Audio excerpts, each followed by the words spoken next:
সকল দেশ ও প্রবাসী ভাইরা আসসালামু আলাইকুম। তীব্র গরমের মধ্যে আজ 9 তারিখ শুক্রবার বিকাল 2টা দুপুর 2টা।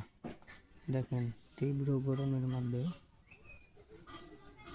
একটা প্রাণেও টিসকে থাকতে পারছে না। এই গরমের মধ্যেও অনেক মানুষ বৈশাখী ধান নিয়ে ব্যস্ত।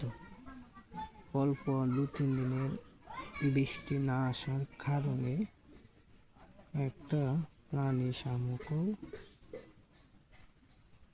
আধামরা হয়ে গেছে।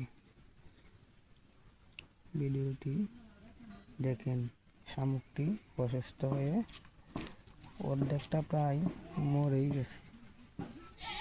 বৃষ্টি না থাকার কারণে শুকনোর মধ্যে পড়েছিল।